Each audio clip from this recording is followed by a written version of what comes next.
Hello everyone, and welcome to my General Hospital official channel. I hope everyone is having a wonderful day. Before we begin, please hit the subscribe button and give this video a thumbs up. The Los Angeles air, thick with smog and memory, hit Sasha Corbin like a physical wall as she stepped out of the taxi. It was a far cry from the sanitized, recycled atmosphere of the private rehab facility she just left, a place that had been both prison and sanctuary for the better part of a year. Here, the air was alive, heavy with the scent of exhaust, blooming jasmine, and the faint, salty tang of the Pacific just a few miles away. It was the smell of her old life, a life that had spiraled into a devastating vortex of grief and addiction, culminating in a very public, very humiliating breakdown. She pulled her light jacket tighter around herself, a feeble shield against the ghosts she knew were waiting for her. The decision to return to Port Charles had not been made lightly. It had been forged in the quiet, painful hours of therapy, in the tear-streaked confessions, and in the hard-won realizations that had begun to piece her shattered psyche back together. Her husband, Brando, was gone, a victim of the violent chaos that had consumed their lives. The ache of his absence was a constant, low hum in her chest, a pain she had once tried to silence with pills and alcohol. Their son, Liam, was gone too, a beautiful, fragile life taken by SIDS, a loss so profound it had broken her completely. She had nothing left in Port Charles but the wreckage of that life. And yet, something was pulling her back. It was a pull she couldn't explain, a magnetic force centered on one person, Felicia Scorpio. In the darkest of her days, when she was lost to the world and to herself, it was Felicia who had fought for her. Not her mother-in-law, Gladys, who had exploited her vulnerability for financial gain, but Felicia, a woman with no blood tie, who had seen through the addiction and the hysteria to the broken woman beneath. Felicia had visited her in the hospital, had advocated for her transfer to a top-tier rehabilitation center, and had written her letters, not demanding, not judging, but simply reminding Sasha that she was loved, that she was worth saving. That unconditional, inexplicable kindness was the anchor Sasha had clung to. And it was that kindness that now fueled a desperate, burgeoning need. She needed to know why. Why had Felicia, of all people, been her staunchest defender? In a world that had given her every reason to drown, Felicia had been the one to throw her a lifeline. Sasha had to look her in the eye, to thank her, and perhaps, to understand the source of that profound empathy. She checked into a modest hotel off Sunset, avoiding the glitzy establishments that screamed of her former life as a model and the wife of a Corinthos Motors heir. This trip was not about the past. It was about something else. Something she couldn't yet name. After dropping her bag in the sterile, beige room, she pulled out her phone, her thumb hovering over Felicia's number. Her heart hammered against her ribs. What if Felicia had changed her mind? What if, now that Sasha was sober and present, the reality of the damage she'd caused was too much? Taking a deep, steadying breath, the kind her therapist had taught her, she pressed the call button. Sasha? Felicia's voice was warm, laced with a surprise that sounded genuinely pleased. Is everything all right? I'm in LA, Sasha said, her own voice softer, more tentative than the one she used to wield. I just got in. I know this is sudden, and you're probably busy, but I was hoping, could we meet? I'd really like to see you. There was a brief pause on the other end, a silence so loaded Sasha could feel it stretching across the city. Of course, Felicia said, her tone shifting into something more deliberate, more careful. Of course, we can meet. Where are you staying? An hour later, they were seated at a small, secluded table in the corner of a quiet cafe, the kind of place that served organic teas and avocado toast, a world away from the gritty drama of Port Charles. Felicia looked the same, elegant, ageless, her eyes holding a deep well of warmth and a hint of lingering sorrow. She reached across the table and squeezed Sasha's hand. You look wonderful, Sasha. So much stronger. I feel stronger, Sasha replied, and for the first time in a long time, it was the truth. Not all the way there. But, getting there. Every day. She looked down at their joined hands, then back up, her eyes glistening.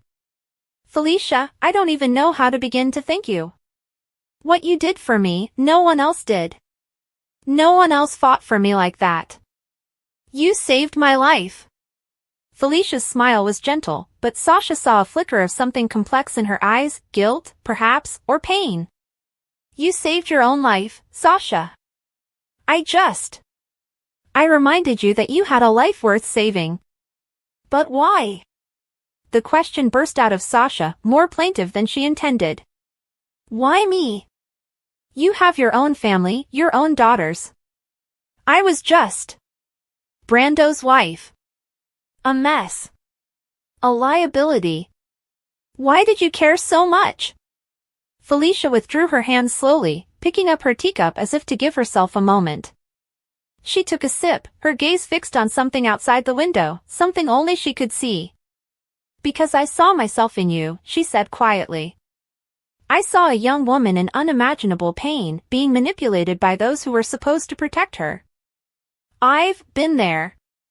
Not in the same way, but close enough. I couldn't stand by and watch it happen again. It was a reasonable answer, a compassionate one. But something in the delivery felt rehearsed, a well-worn explanation that hid a deeper truth. Sasha felt a strange sense of dissonance. The answer was right, but it wasn't the answer.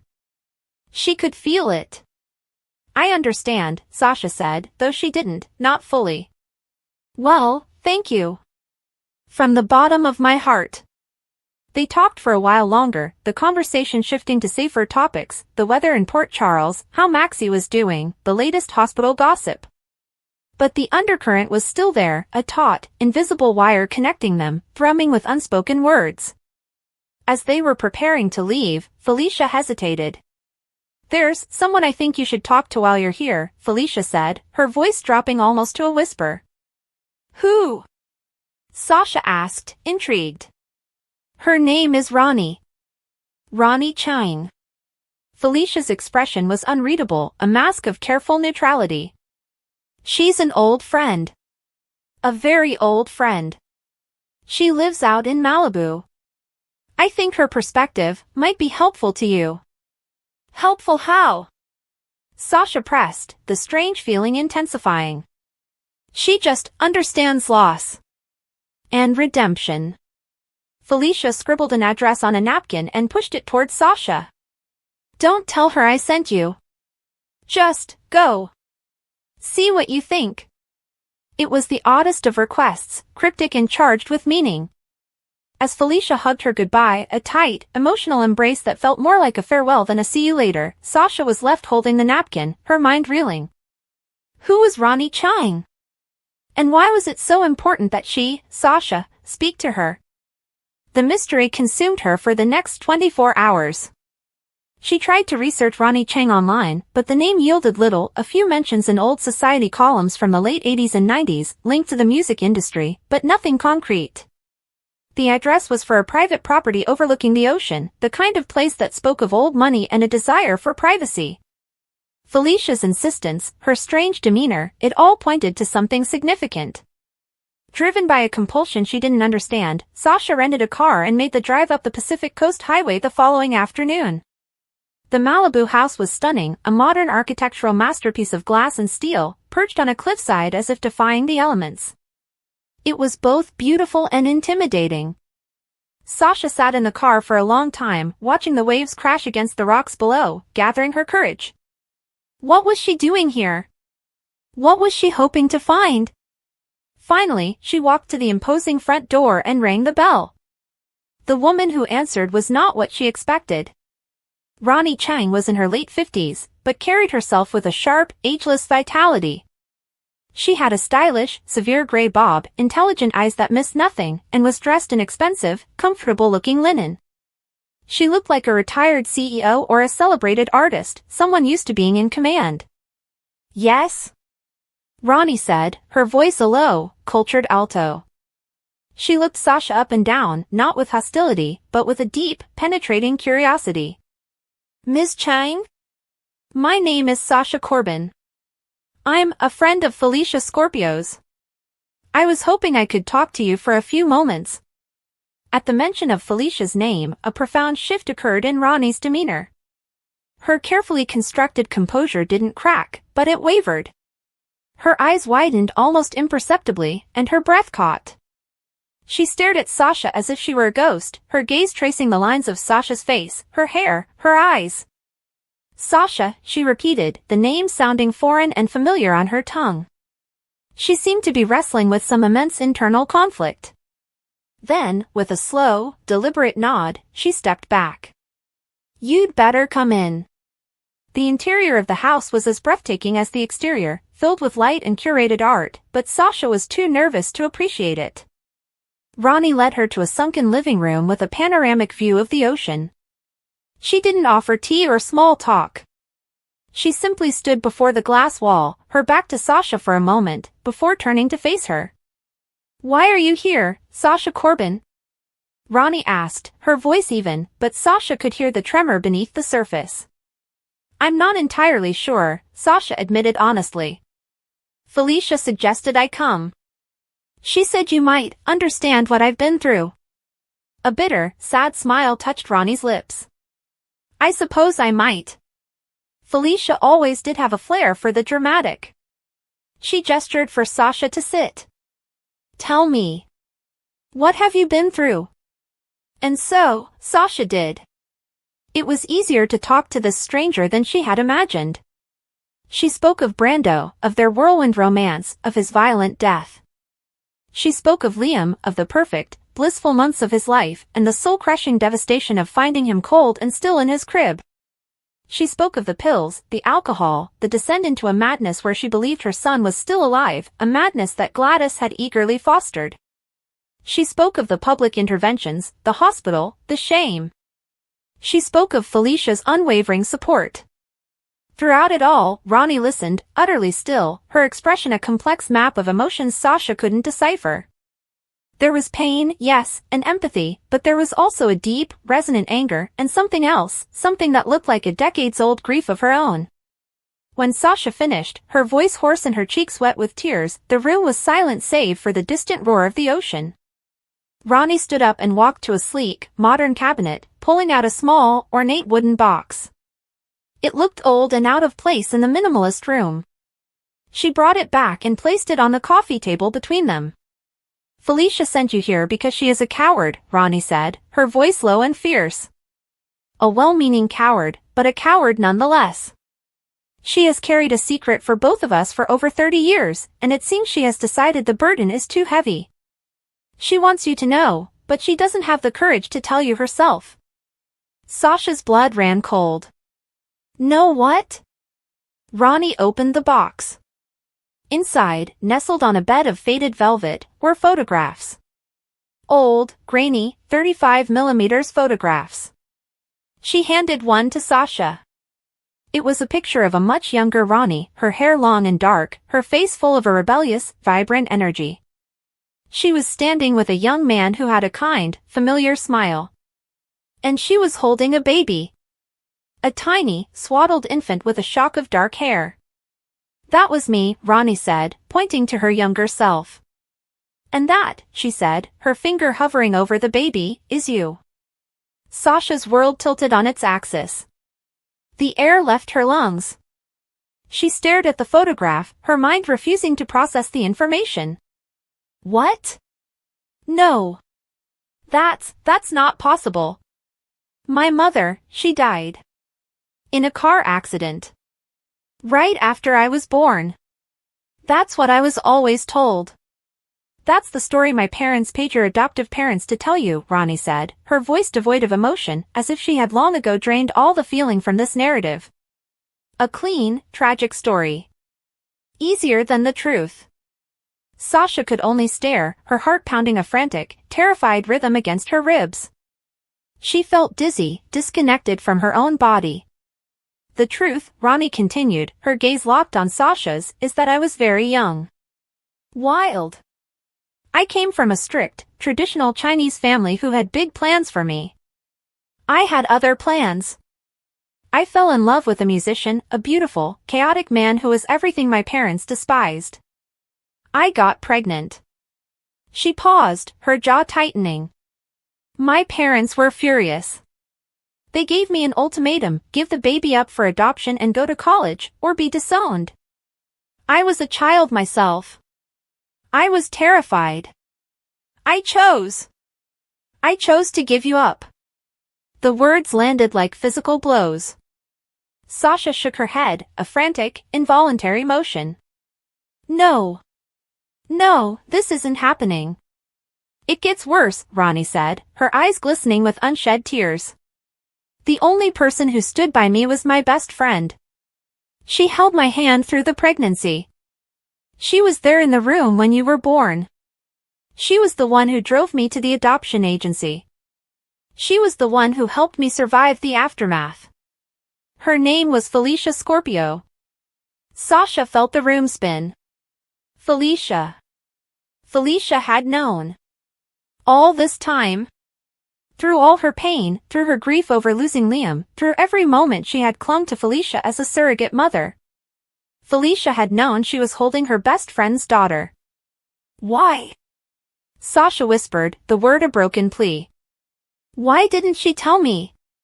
Because I made her promise not to, Ronnie said, her own composure finally beginning to fracture. A single tear traced a path down her cheek. For years, I was consumed with guilt and shame. I built this life, she gestured around the magnificent house, I became successful, I became strong. But I could never forgive myself for what I did. I told myself you were better off, that you had a good life with parents who wanted you. I told Felicia that if she ever broke her silence, I would never speak to her again. I thought I was protecting myself. I see now I was just a coward, too. She took a shaky breath. When Felicia started writing to me about you, about this brave, beautiful, broken young woman in Port Charles, I knew. In my soul, I knew it was you.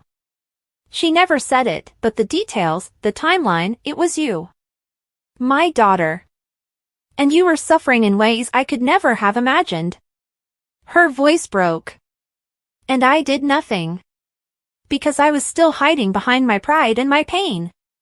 Sasha stood up abruptly, needing to move, to breathe, to escape the crushing weight of this revelation. She stumbled toward the glass wall, pressing her forehead against its cool surface, watching the relentless, indifferent ocean. All this time, Sasha breathed, her voice trembling with a maelstrom of emotions, betrayal, anger, confusion, and a terrifying, nascent flicker of hope. You were both there. You knew who I was. And you said nothing while I lost everything. I know, Ronnie said, her voice thick with remorse. She came to stand beside Sasha, not touching her, but sharing the space, the view, the burden. There are no words to express the depth of my regret, Sasha. I failed you. Not just once, but twice. First when I gave you away, and again when you needed a mother most. Felicia, she tried. In her way, by being there for you, she was trying to keep a promise to me and a promise to you at the same time. It was an impossible position. Sasha turned to face her, really look at her.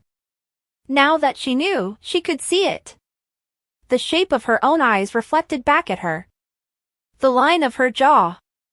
The subtle arch of a brow. This wasn't a stranger. This was her biological mother. A living, breathing woman with a history, with flaws, with a profound and tragic connection to her. My father?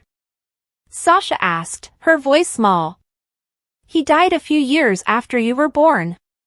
A drug overdose, Ronnie said softly. That life, it was a dead end. My parents were right about that, if nothing else. The pieces were falling into a horrifying, heartbreaking picture. Her entire life, her very identity, was a carefully constructed lie. The parents she'd grieved, the loneliness she'd felt as an orphan, it was all based on a fiction designed to make things easier for the adults in the room. The initial shock began to recede, replaced by a slow-burning, righteous anger. You had no right, Sasha said, her voice gaining strength.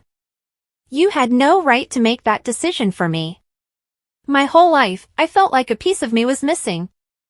I felt unmoored. I never knew where I came from, who I really was. And you knew. You both knew.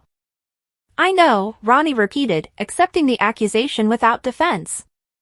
And I will have to live with that for the rest of my life. I don't expect your forgiveness, Sasha. I don't deserve it.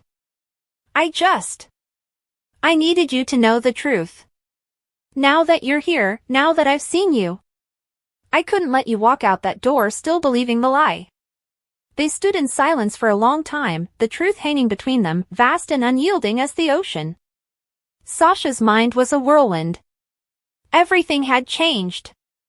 The foundation of her life had been ripped out from under her, but in its place was not nothingness.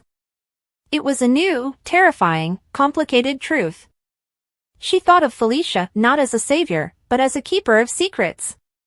The woman she had idolized and leaned on had been lying to her by omission every single day.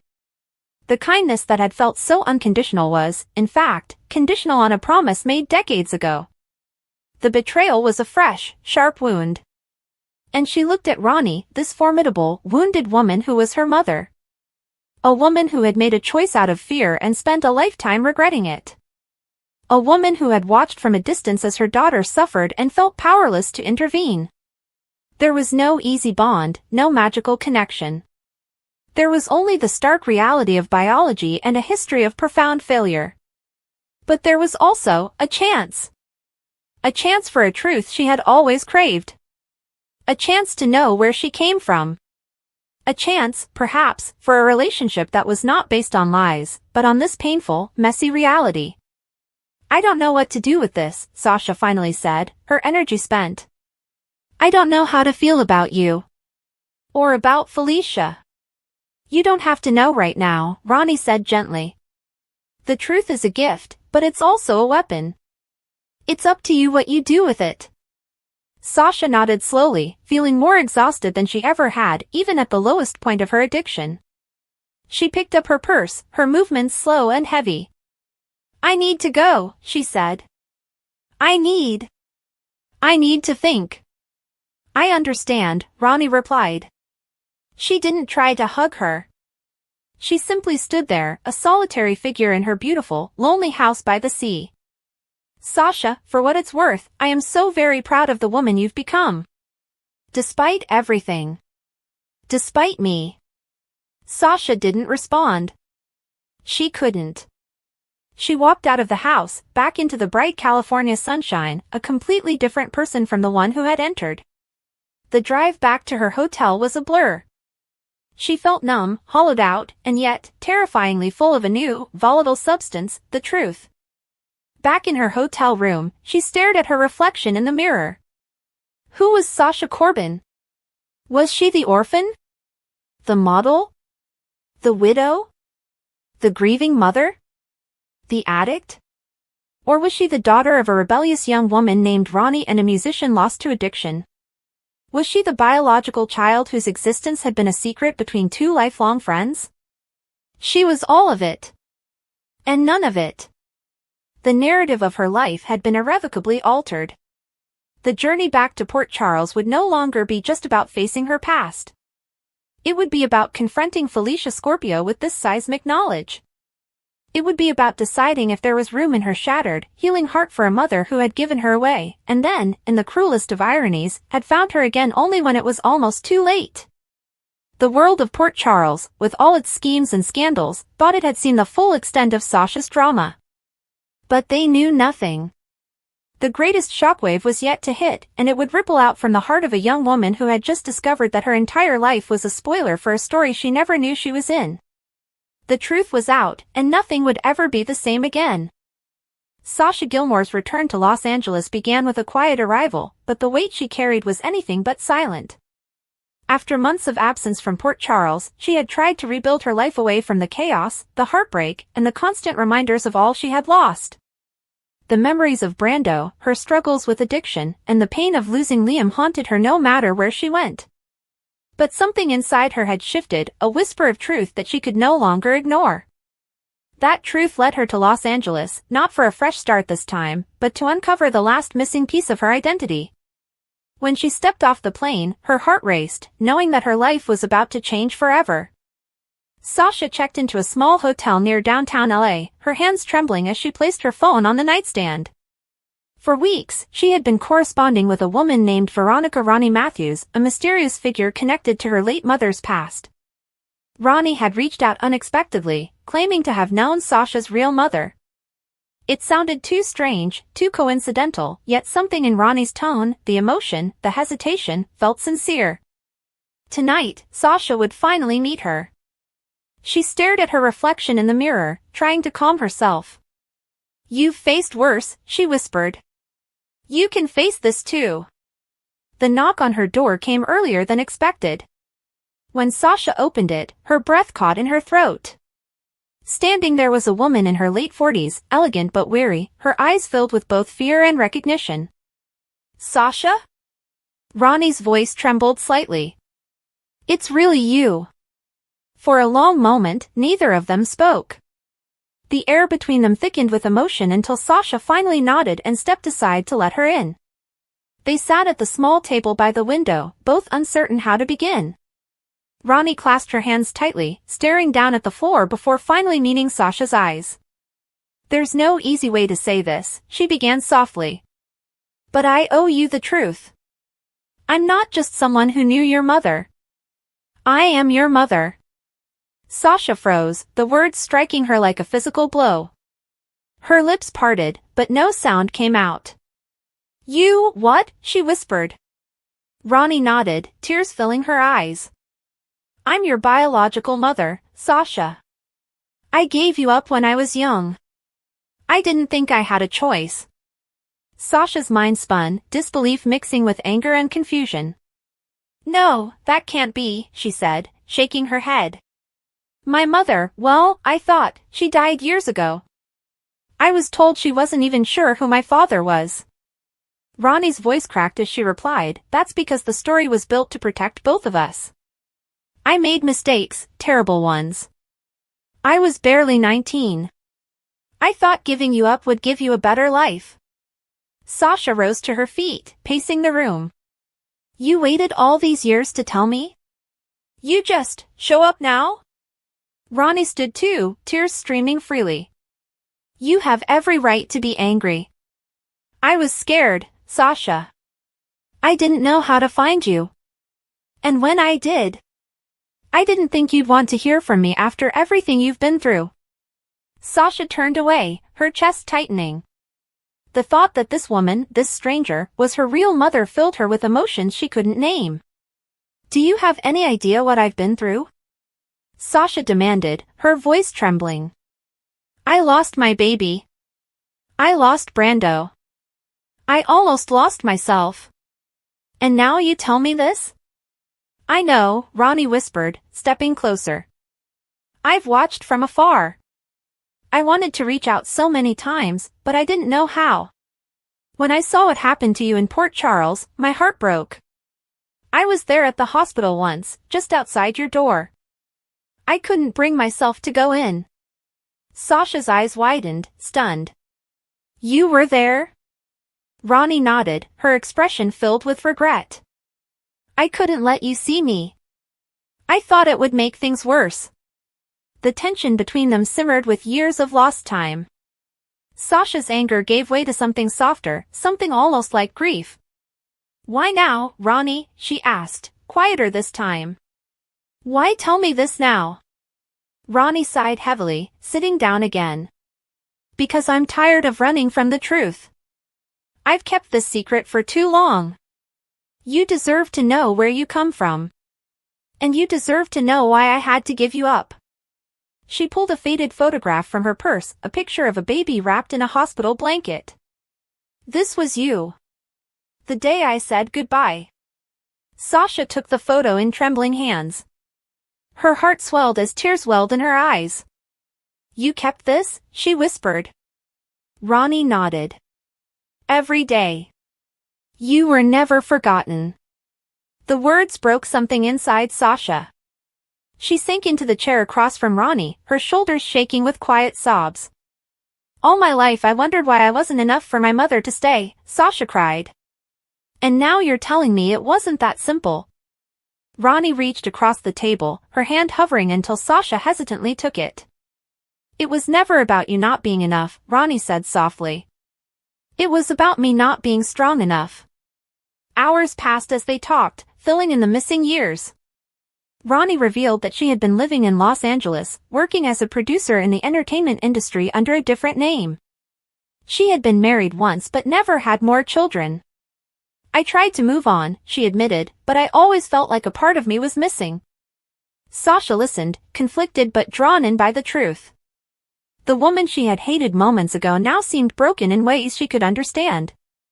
They shared that pain, loss, regret, the constant battle for redemption. Later that night, Sasha stepped outside the hotel to breathe. The LA night was cool, the city lights flickering like restless stars. Ronnie joined her a few minutes later. "You remind me of myself at your age," she said with a faint smile. Sasha turned to her, eyes still glistening. "I'm not sure how to feel right now," she admitted. "Part of me is furious, and part of me wants to believe you." Ronnie nodded. "I don't expect forgiveness, Sasha. I just hope someday you can understand." Sasha wrapped her arms around herself, the wind tugging at her hair. "I've spent so long trying to find out who I am. Maybe this is the missing piece," she said quietly. "But it changes everything I thought I knew." Ronnie's expression softened. "It doesn't have to change who you are, sweetheart. You're still the same strong woman you've always been. You've just learned where that strength comes from." The next morning, Sasha woke early, unable to sleep. Her thoughts were consumed by everything Ronnie had told her. The story of a scared young woman, forced into impossible choices, sounded painfully human. She remembered her own mistakes, her own moments of weakness, and it made her heart ache for the woman who had given her life. She decided she needed more answers, about her father, about why she had been lied to for so long. When Ronnie knocked softly on the door, Sasha was ready. "Tell me everything," she said simply. Ronnie sat beside her, voice trembling as she spoke. "Your father was a man named Marcus Gilmore. He never knew about you. He died in an accident before I could tell him I was pregnant." Sasha's eyes filled again. "So the last name? Gilmore. That was his?" Ronnie nodded. "I wanted you to have a piece of him, even if I couldn't be in your life." Sasha touched her heart, whispering, "I thought it was just a name. But it meant something all along."